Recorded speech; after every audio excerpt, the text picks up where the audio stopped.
My fellow IBC practitioners, IBC students, and members of the general public.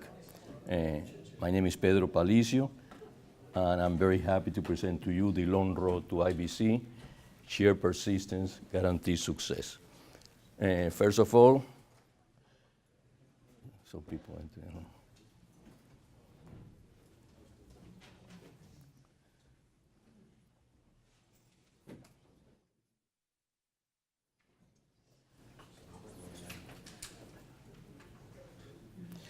First of all, I would like to thank Nelson, Carlos, Bob, and David for giving me the opportunity to share my stories with you. Why did I was asked to share this story? I believe there is a lot of different ways to reach your destination, is to be here with you today, but my route was quite unusual. What I would like you to get out of this presentation today is that regardless how many challenges you're facing in your life, there are always ways to become those challenges into opportunities. Can you hear me okay? Because I don't know it here. Okay. I'll be discussing the following topics: leaving communist Cuba, my early years in the US, my calling to financial services, our process, how do we do in our company, how we have made our company to grow substantially, and how to obtain new clients. It's going to be of interest to most of you, and a case study of helping a client solve two problems. Let's concentrate on the first one, leaving communist Cuba. I was born in Cuba, and I attended a private school in Havana, where I graduated in high school at the same time that Fidel Castro took over the political power in Cuba. Once Castro took over, he and his associates controlled the power absolutely from the point of view, if you have any dissent with him, the penalty might be the death penalty. So as freedom of expression and civil liberties were continually curtailed, my parents at that time and myself, we realized the only safe way for us to do was to leave Cuba at that point in time. I was in more danger because I was a young male of military age, and I could be asked to serve in the Cuban military service at any point in time. So the solution that my parents and I came through was to ask for a visa to visit the United States, a tourist visa to come to the United States, and once we came to the state, to obtain political asylum. And so we applied for visas. It took a long time to obtain that at that point in time, but that's what we did. We expected what to do at that point in time. In my situation, I wanted to study engineering. Based on the fact I wanted to study engineering, and I have to wait for my visa to come to the United States, what I did is I wrote to a lot of different universities, telling them my present situation at that time, and also I sent them a list of my grades from high school that were pretty good. To my surprise, I received a lot of response from major American universities, including Columbia University and a lot of Ivy League schools, accepting me to attend there. I was really surprised that a person, a young individual from a communist country, was being accepted by this major university without even interviewing myself. So I was freaking surprised. I mean, the United States is a great country. The next issue is, although they have offered me those opportunities, that in order to attend any of these universities, we needed cash to pay for the universities. And at that point in Cuba, you were not allowed to take much money out of the country. So I explained that to the universities, and guess what? Columbia University offered me a full scholarship and offered me free room in the dormitories. I was really ecstatic. I couldn't believe that I obtained all these things. I pinch myself today, many years, and I cannot believe that. I was the first one in my family to be given the visa to leave Cuba. I arrived to the United States. I applied for political asylum, and a few years later, I became a very proud American citizen.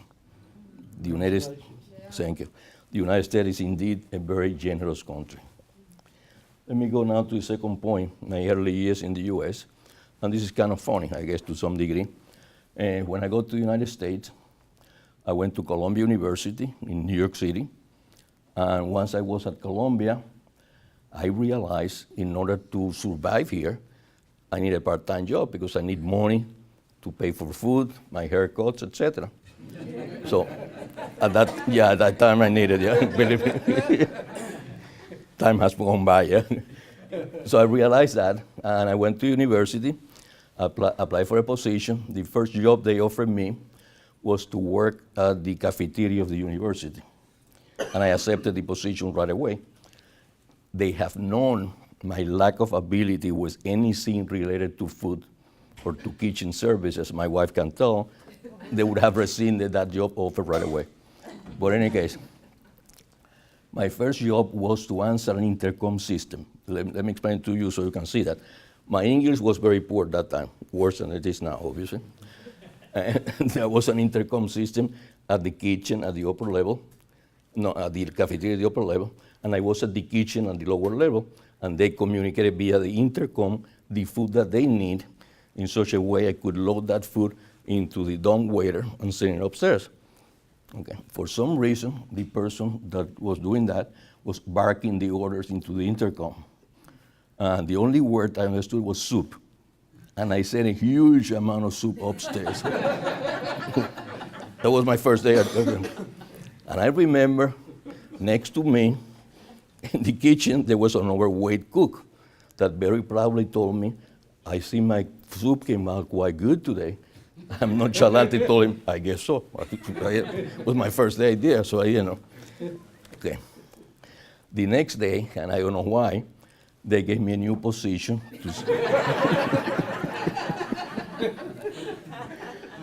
The position was in the grill line at the cafeteria.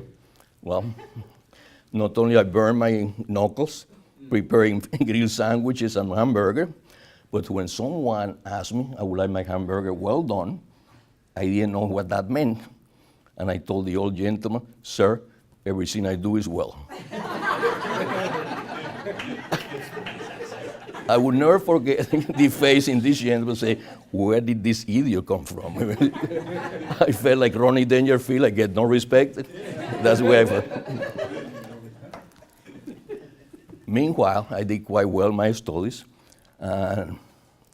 One of the classes I had was engineering drafting. The professor liked what I did, and he offered me a position to become his assistant the following year. So I was happy about that. But to this point, I never figured out if the cook at the kitchen or the supervisor at the cafeteria have something to do that convinced the professor to offer me a job to get rid of me in the cafeteria. But in any case, I was very happy to leave the kitchen. Let me tell you. Well, after getting my bachelor's degree, I studied for 2 years and got my bachelor's degree, I obtained a position with IBM in New York City. I worked for IBM during the day, and at night I was attending the school to obtain my master's degree on a part-time basis. So it took me about 2 years, 2.5 years to do that. When I finished my master's, the dean of engineering approached me and told me, Pedro, since you have such a good grade, why don't you go for your PhD? And I did that. I did my PhD while teaching graduate level courses, which I appreciate. I did very well. Now, a few years later, obviously, I got my PhD, and with a PhD in engineering and applied mathematics under my belt, I obtained a lot of job offers, of which I accepted a position doing strategic analysis for a think tank of the U.S. Department of Defense in Washington, D.C. It was a very nice position, very interesting position, which I enjoyed tremendously. The company was excellent. They wanted me to get an MBA. And at that point in time, Columbia University, the same university, was also offering an executive MBA program. And the only program that was in New York, I was working in Washington, D.C. The program was for 2 years, and you go to classes every Friday, and then you obtain your master's degree. So I commuted every week on Thursday night. I flew from Washington to New York, attended classes all day Friday, and then Saturday flew back to Washington. So after 2 years, I got my MBA. I was in that position for a few years, which I enjoyed tremendously. Was excellent. And then later, Ford Motor Company came to ask me to work in the Department of Financial and Strategic Planning at the headquarters that they have in Dearborn, Michigan. So I moved there. It was a very interesting position, very close to the chairman of the company at that time. So I enjoyed what I was doing that tremendously. And a few years later, I got a better opportunity with Ryder System, the transportation company. I think you have seen Ryder trucks all around. I accepted the position as assistant to the chairman, doing strategic and financial planning at the headquarters they have in Miami, Florida. So they tell me more or less what I did during my career. The next one is my calling to financial services. Let me get some water here. Any questions so far? Was it difficult to get the visa to get out of Cuba? I got a visa. Was it difficult to get that? Not at that time, because it was at the beginning of Castro. I mean, you have to wait a long time, but I mean, they give it to you. I mean, after that was even worse. Now, my calling to financial services. Since I knew the tremendous benefit of a strategic and financial planning to a corporation, because I saw that with the Department of Defense, I saw that with Ford Motor Company, and I saw that with Ryder System, I realized I can transfer the same knowledge and ability, and I'm sure it's going to be as useful to an individual business owner. And at that time, I entered the insurance and financial services industry. I started at that time with Equitable Life, that was just being acquired by AXA Advisors. That was in Miami, and I did quite well. In a year and a half, I was a vice president of the regional vice president in South Florida. The only problem is that they train us to sell variable life insurance, of which I feel very bad today. I mean, that was wrong, but I didn't know at that time that I was doing wrong, so therefore, 2 wrongs doesn't make it right. But I mean, anyway, I mentioned that. I don't feel good about that. I was with AXA for a few years. In 2001, New York Life called me with a better position, doing the same thing, but higher salary and doing more things. So I made the switch from AXA to New York Life. Now, during all this year, my wife, Isis, which is sitting in the first row here, she has consulting experience in the banking industry. And she was helping me with all my employees during all that time. And she liked it so much that she became a financial consultant at that time. So she did very well in helping me. Now, in 2005, we realized in order to be able to help our clients, we need to become independent insurance brokers and investment advisors. What happened is when you work for a big company like AXA or New York Life, what happened, they try you to push to sell the product from AXA or New York Life. And sometimes you have to realize what is best for the client, and what is best for one client here might be different from another one. So we determined that in order to do that, we have to become independent insurance brokers and investment advisor representative. And we started our own company, Universal Wealth Manager, which is in the bottom there, since 2005. We did extremely well doing wealth management during all these years. It was the best time of our life, financially speaking. And everything came to a halt in 2008. The financial debacle in 2008 hit us really hard, us and our clients, I mean, obviously. We lost a substantial amount of money in the stock market and a substantial amount of money in the real estate market also. And a lot of our clients that were planning to retire the following year, obviously they couldn't do that. A lot of them have money for the children to go to school. The following year, they couldn't do that. So for the first time in my life, as you can see, I'm a person that adapts to things very quickly and tries to see the negative and become very positive. But for the first time in our life, we start talking, how do we control our own destiny? How we do that? For the first time in my life, I felt, what do I do next? I want to be in control, and I cannot do that now. And just by chance, a former colleague of ours from AXA came to visit us to our office, and he brought with him a copy of Nelson Nash's book, Becoming Your Own Banker. He gave it to me. I started reading that book, and the more I read, the more I liked it. To some point in which a lot of things they were there, to be very candid with you, and I told that to Nelson, it sounded to me too good to be true. In order to do my due diligence, what I did is I wrote the question that I have. I contacted the phone number at the back of the book. I have a phone number there. I called with my list of questions, and to my surprise, it was Nelson Nash himself who answered the phone. I didn't expect that. I expected somebody answer the phone. Okay. I have all my questions. After a proper introduction, he answered all my questions in a very eloquent fashion. The way he spoke to me, the ideas that he shared with me, changed my life forever. To be very candid with you, I mentioned to him, since then, I guess my wife and I have been an evangelist for that concept. And that conversation with Nelson convinced me that most of my financial education and background, having been a professor at Ivy League University, having teaching, I was lacking financial knowledge. And I don't feel ashamed of that, because I believe Columbia was an excellent university, gave me fantastic education, and I feel very proud of that. But at the same time, I'm telling you, I never obtained the financial education that I obtained from Nelson Nash talking to him. So my hat to him. Thank you, Nelson, wherever you are now. Now, our process, how we get our clients. I guess you're going to ask the question at the end, so I continue and we entertain questions. The way we operate is we have processes in place in such a way that everything is automated for us. We hardly touch a piece of paper. Everything is in the cloud or whatever, it's up there.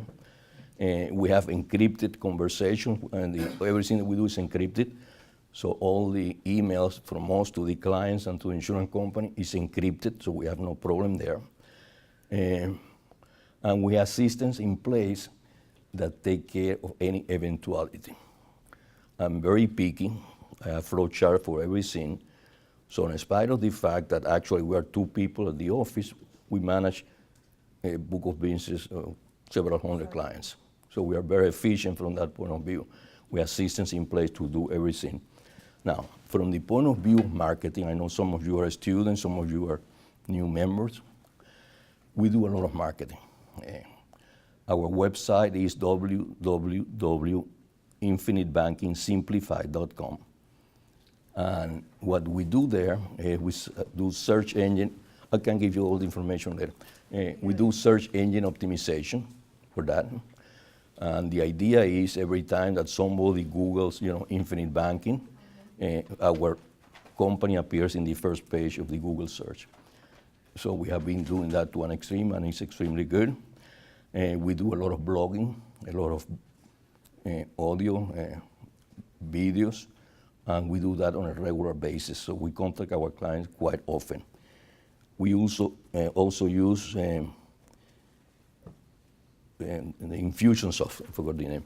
The same technology we're talking about this morning. We use Infusionsoft in such a way that we contact the clients on a casual basis quite often. And we have a lot of marketing campaign in which we use Infusionsoft. I have published an electronic book in which we use that as a guide, so people contact us, and from there we get a lot of different clients. Now, as I mentioned before, it's a lot of emphasis in marketing. For the new people in the room here, my advice to you is have a website that informs the client about your knowledge and experience on infinite banking. Number 1. Number 2, the photograph that you have in that website, try to be a professionally taken photograph. Don't do that with your iPhone. So I advise you that. The reason for that is during the Christmas holiday, we're contacted by an individual from New England that he wanted to do business with us. We closed that person right away. I was surprised because in 3 days, he was a client. And I asked him, and I'm quoting what he said here, why did you decide to contact us? And his words said, your website really showed that you guys know infinite banking. So it's something that is important to all of you. Optimize your website and be sure that you put there the knowledge and the experience, because both are needed in order to succeed. Okay? Now, that's part of the marketing we do. Other clients come to us through the website for the Nelson Nash Institute, the Practitioner Finder. The Practitioner Finder is excellent. I've been improved recently, and it's fantastic. We get a lot of phone calls from there. So the second source of new clients come from the Infinite Banking, from the website that they have, the Practitioner Finder, the Nelson Nash Institute. You take a look at, have been improved substantially. It's excellent. And the third type of clients that we get is, because we have been doing that for a while now, is clients referred by actual clients. We have a lot of clients now that refer a lot of people all the time. If you are new in the business, you are not going to get that now, but eventually that will happen. So right now we are handling almost 500 clients. We have 2 individuals only doing that. One thing I want to mention is the search engine optimization and the thing that we do in marketing. My wife is the one who knows the most, but some of the work, we hire someone outside to do that, because it's impossible. You are not good at something, you should use somebody which is good at that. So that's what we normally do. Now, what do we do when a client contacts us? The first thing we do, within a couple of hours, we try to get back to that client, to him or to her. We try to establish a mutual time that is convenient for us to talk on the phone. We talk on the phone. My first conversation with them is to determine how much they know about infinite banking. Do they really grasp the concept? Because a lot of them say, oh yeah, I read the book. But when you ask him questions, you realize, well, he read the book, but the book went over her head. They don't know what they're talking about. Well, so we're trying to determine the knowledge that they have. We ask if they have read Becoming Your Own Banker and The Case for IBC. We recommend them that they read both The Case for IBC and before doing any more business with us. We also ask a lot of open-ended questions, and one of them, let me see if I have it here. That comes from Dan Sullivan. He's the strategic coach. I call it modified Dan Sullivan question. And that helped us tremendously, because it's an open question. If you were to purchase an IBC policy now, we meet 3 years from today, what would that IBC policy need to accomplish for your personal and financial life for you to be very happy with your decision? You ask that question and keep silent. You don't talk anymore. You cannot believe how much information that client gives you. He or she tells you exactly, these are the concerns that we have now. That's what I would like to have with this. You let the person, you don't talk anymore. It's difficult sometimes because you have to control not to say anything. But you do that, and out of that you get a huge amount of information. We take notes because a lot of different people express the concerns in different using phraseologies that they use. So we try to use the same phraseology, so when we present a solution to them, it makes sense to them. So we just take note. When we ask that question, we just take note and let them know talk as much as they can. The next one, this is excellent. It's the Lara Murphy report. It's called IBC Tax Strategy, Parts 1, 2, and 3, and that was written by Carlos Lara. Let me tell you, this is an excellent for business owner. Highlight the cash flow management ability of IBC in a huge way. Although in the report, Carlos, what he does, he put the strategy for paying taxes. That strategy can be used with any recurring expenses that you have. and might be inventory, might be anything, as you will see later. So this is excellent. I recommend very highly. If you have a business owner, make copies, 3 different articles of that day, make copies of that and handle to clients. We have closed a substantial amount of business owners using this technique and closing big cases. And by cases, I mean IBC policies in excess of $100,000 a year. And we have quite a few of those business owners. It works extremely well. Now, when we determine, based on the discussion, everything we have talked so far, that this individual, this prospect, have a good opportunity of becoming a client, what we do is we invite them to a second interview. Right now, about 20 to 25% of the meeting, the second meeting, is at the office. They are local people, and they prefer to see you face to face. And the 75 to 80%, they are all over the country, and we do via internet. We use Zoom meeting for that. We have been a tremendous transition for the last 2 or 3 years because more and more people feel comfortable using Zoom and using electronic devices to do that. So although they are, some of they are local, they are millennial, they are local, but they do prefer to do that when they want in the computer. So as time goes by, the whole thing have shifted from face to face to be virtual. And I have to thank that to a couple of people. One is Kim Butler, which is here, and also Pat Donahoe, because I mean they are very good doing that kind of thing. So I have to give some to them because it works very well. Now, a lot of you contact me on a regular, not regular basis, but quite often, asking me about insurance company, what insurance company we use. They're all excellent insurance companies. You have a lot of people, I mean, from different insurance companies here today. They're all excellent, highly rated mutual companies, but we concentrate more in our business with Guardian, Penn Mutual, and Mass Mutual. Let me tell you why, in my feeling, I do that. For high early cash value, Guardian and Mass Mutual are number 1. If you want high cash value on a long term, Penn Mutual is better. If you want rider flexibility, because that's something that is important to a lot of people, PUA flexibility in the PUA rider, what I'm talking about, number 1 is Guardian, number 2 is Penn Mutual, in my opinion. In customer service, among the one that I mentioned here, Guardian is number 1.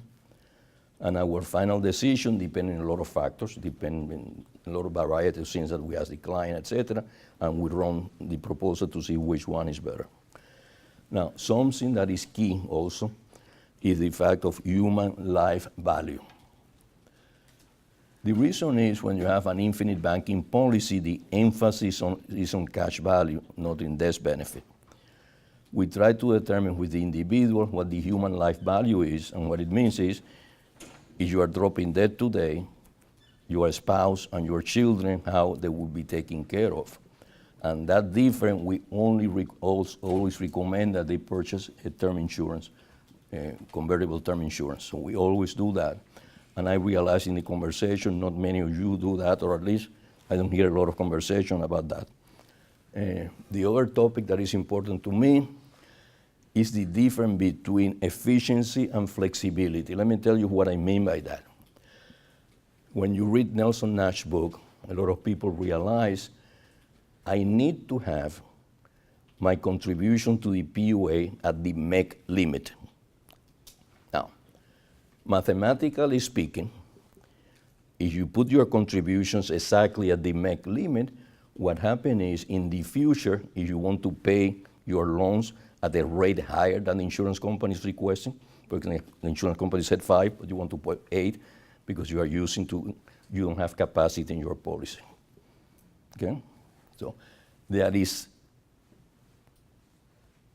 a situation in which sometimes people come and say, I read the book, I have to be there. I say, well, tell me, are you planning to put more money there or not? So it's a trade-off between efficiency and flexibility. So all the cases that I read, in general, and I said all, most of the cases, I give enough flexibility so the person can put 20% more or they're putting there. I'm telling you, I explained to them, and I said, I recommend not to put exactly there, because to be very candid with you, to obtain exactly at the MEC limit, it depends on the insurance company you are using, the system that they use there. If you are paying for 7 years, very easy to find the 7-year pay, so the MEC. But it's more than 7 years. In mathematics, it's what is called a non-linear mathematical problem, so it's not that simple to what to the MEC limit. But even if you get there, what happens is you don't have more capacity in the future. So you should be aware of that. Now, at that second meeting, we asked the person if they know about infinite banking completely, or they would like to have a review. And what we have done is we have a PowerPoint presentation, about 20 slides, take about 20 minutes, and we present to them is a summary of Nelson Nash's book. And I recommend all of you can do the same thing. Take Nelson Nash's book, break the book into about 20 different charts, and show a presentation, a PowerPoint presentation. That's what we do, is very effective. Most of the people tell us, well, I know about infinite banking, let's go through the presentation. Now, after that presentation, we go to a personalized solution. A personalized solution is based on the information that we obtain from these clients. We try to solve the situation for that, whatever financial situation they're facing, we try to solve. There, we don't show them a complete illustration. We leave numbers from the illustration and we put in such a way that the solution is obvious to them why we are doing that. Let me explain to you why I don't show a full illustration. In order to understand a full illustration, you need two things. You need to be very good in computers, in mathematics. You need to be very good in insurance. And some of the people that are engineers, like me, they say, I know everything. And what they do is paralysis by analysis, because I analyze that so much that they get confused, they don't do anything. Because in order to be good at that, you have to be good at math and be very good also in insurance, and understand insurance, what it is. So in general, we don't show at that point in time a complete illustration to the client. What do you show them? It's like the first 5 years? Or? It depends. For example, we have a solution in which a personalized solution. We try to work with them and we show, for example, year 1, year 5. Typically is when you have the crossover in which you break even there. Year 10, 20, et cetera, and typically in most of the cases we stop making payment at age 70. It depends on the individual. Obviously, we ask, they agree, we do it when they stop at age 70, and we continue. So we show the cash value and the death benefit at that point in time. And if they have something to solve, for example, they have children that go to college in 10 years, in 10 years. They tell me I will go to retirement at age 65, age 60. Whatever they tell, we put it there. Is anything I miss there? Yeah, the accumulated premium and the percentage of... Yeah, so they see when you break even in the policy, and we show them. Yeah. So, but again, I do not show the complete illustration. Obviously, when they buy the policy and everything, I deliver the policy and then deliver the complete illustration at that point in time. Yeah. So what happened with this system is they know exactly how infinite banking works. First, they are supposed to be reading Becoming Your Own Banker, and are supposed to read the case for IBC. They have listened to the 20-slide presentation about IBC, and they have the solution there. When we finish that conversation, they ask a lot of questions. When we complete, typically it takes about, that interview is about between 45 up to 60 minutes sometime. When we finish answering all the questions, about 80% of the clients ask us, what is the next step? They are ready to do something. Of the remaining 20, about 10% of these 20 contact us in a week to 10 days asking the same thing. I consulted with my spouse, and yes, we'd like to go ahead. What do we do next? The other 10%, they're not client for IBC. It's normal. You cannot win every game that you play. So that's what is happening. Now, let me show you something that I believe is important. Some slide I'm going to show you that tells you the conversation that we have, not only with the client all the time, when we make a presentation, when we talk to them, we use all these phrases. And these phrases are taken from everyone in this room. To be honest with you, I have taken information from everyone I have seen in this room. They have from Nelson Nash's book. They have from Robert Kiyosaki, so you're going to see. But the idea is they have in their mind what IBC can do for them. Now, the cash value that you accumulate in your IBC policy should be used as your opportunity fund. So they can see that, because a lot of people say, I'm going to accumulate funds, what I'm going to do with that. It's nice that you accumulate cash there, but the idea that I give them and what I prefer them to do is trying to use that cash when you see opportunities to invest in assets that generate cash flow for you. So I'm giving a step beyond what Nelson Nash said that, and that's Robert Kiyosaki there. So that's what I mentioned to the client. Continually, I repeat that. It becomes second nature to me in such a way that sometimes they repeat that back to me. My client tell me. So these are the ideas that I'm going to share with you so you improve your business. The next one, that's from Nelson Nash, I believe. When cash is available, opportunities will seek you out. And I believe that was even discussed this morning in one of the presentations. Okay? Now, with IBC, you take advantage of leverage and OPM or people's money, two key ingredients in creating wealth. Let me explain how I use this one. I tell them the reason I use this one because that's the way bankers become so wealthy. Bankers have controlled wealth for centuries. And the way they do it is using leverage, which is the difference between what they pay you and what they collect from the other side, and other people's money. They don't have a scheme in the game. And I tell them as an example, so if they understand, let's assume you deposit something in the bank, and the bank gives you as a depositor 1%. Obviously, the bank is going to collect your money on other depositors. Due to the regulation, they are going to multiply that money out of thin air, and that money is going to belong to someone else. And let me assume that that individual is going to pay the bank 5% on an annual basis. That simple transaction, what is the return on investment of that simple transaction? Can anyone tell me? 400%. Okay, because that's important. A lot of people tell me 4% because the difference between 1 and 5. That's important for you to know exactly. Could you say that one more time, please? If the bank pays you 1% because you're depositing at the bank, but on the other hand, they are lending the money and obtaining 5% from the people that they lend money to, the difference is 4%, but the return on investment on that transaction is 400%. And you have to know that very well. Let me give you another example. If the bank gives you 2%, and they receive from lenders 7%, what is the internal rate of return there? And you know how to do it? Numbers again, what? They pay you 2%, but they collect 7% from the lenders.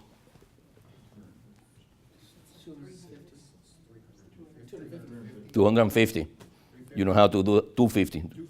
Yeah, the way you do it that, they receive 7, they have to pay you 2, so the profit is 5.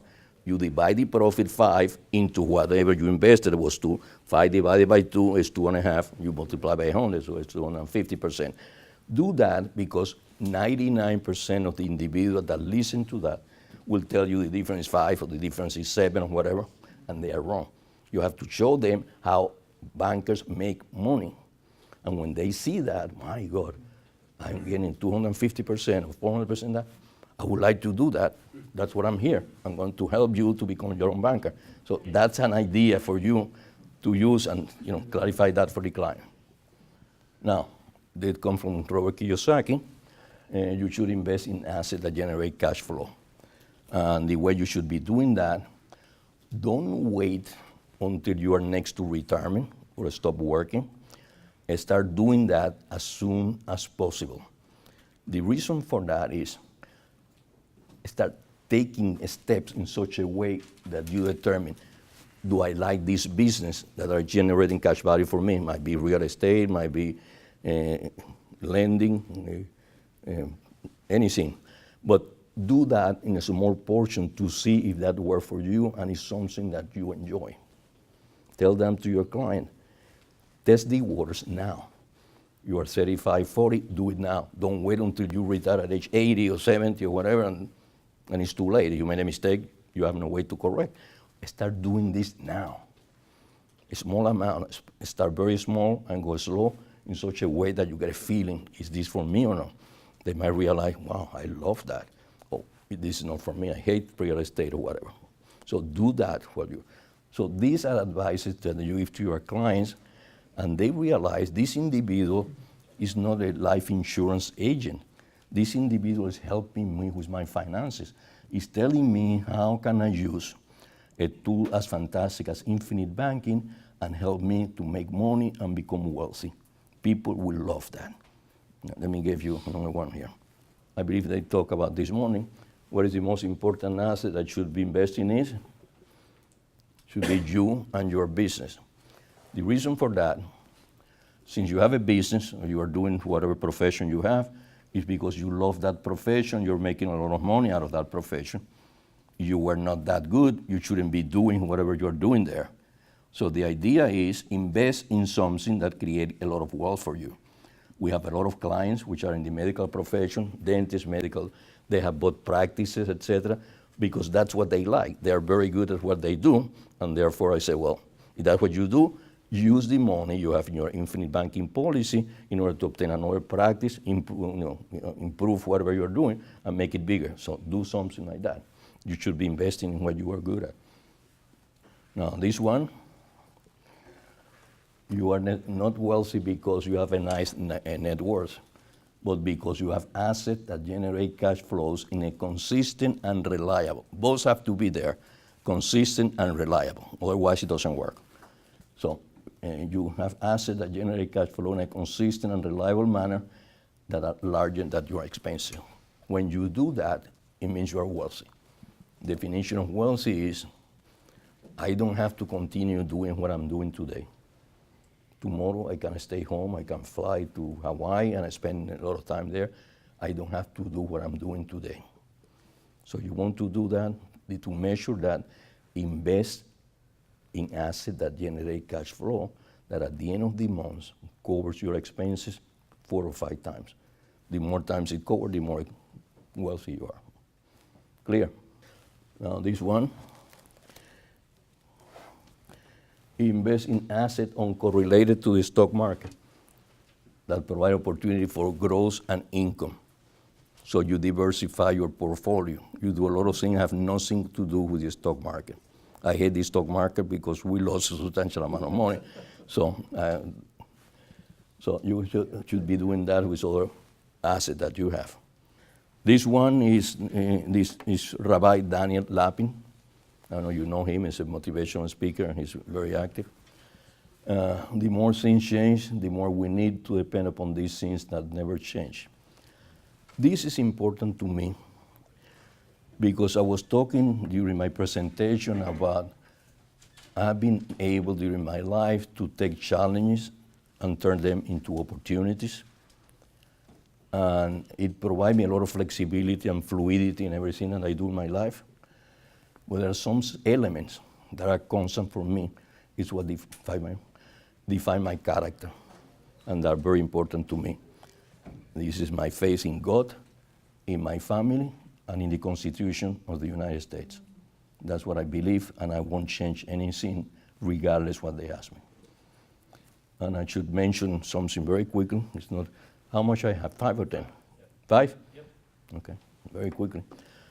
I'm concerned what is going now in the Senate and the chamber. I mean, all this socialist conversation. I know this is not the topic. This is my personal opinion. It's not the infinite banking. But coming from a communist country, socialist company, I cannot believe the greatest civilization that ever existed in the history of mankind, the United States of America, is thinking about socialism. I hope they change what they are talking about, because in God we trust, believe me, and that's very deep to me. Yeah.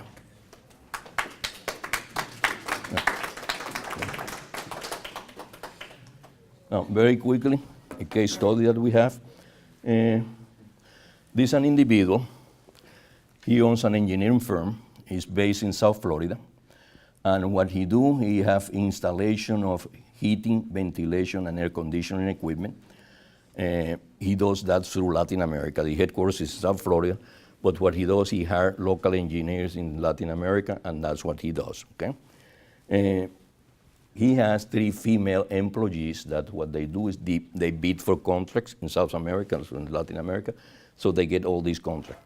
Now, this individual is an old client of ours. He approached us about 5 years ago. He was age 50 at that time. He told, 55? Okay, I'm sorry. I'm making joke. He was 55 at that time.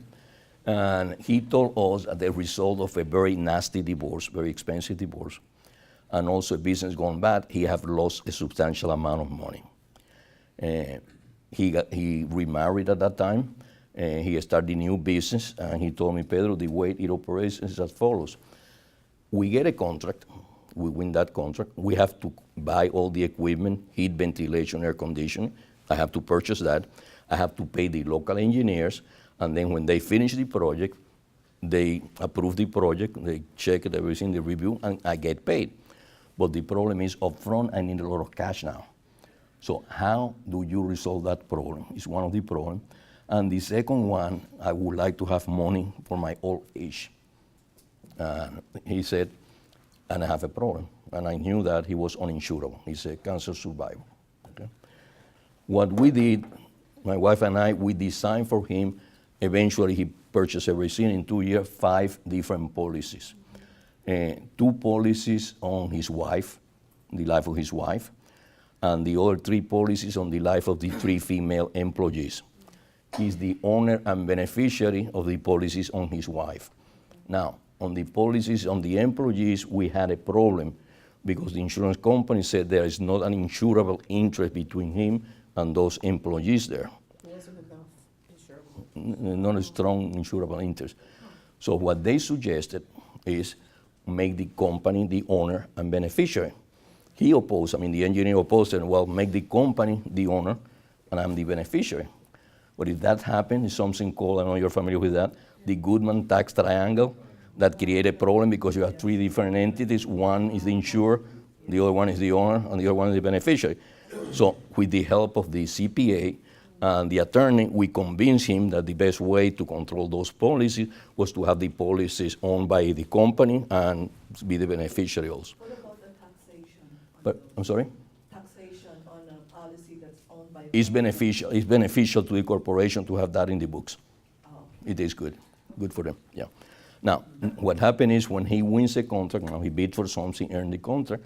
Now, what he gets is loan from the 5 policies that he has. And buy the equipment, he pays the local engineers. When they complete the project, get approved, and get paid, what he does, he repay the loans into the policy. But we also design the policy to have flexibility, as I mentioned before. So he have enough capacity because typically he make enough money there. So he put a lot of money there into the PUA rider. So he does that. He's extremely happy. Right now, he have a policy about $500,000 in cash value on the 5 policies.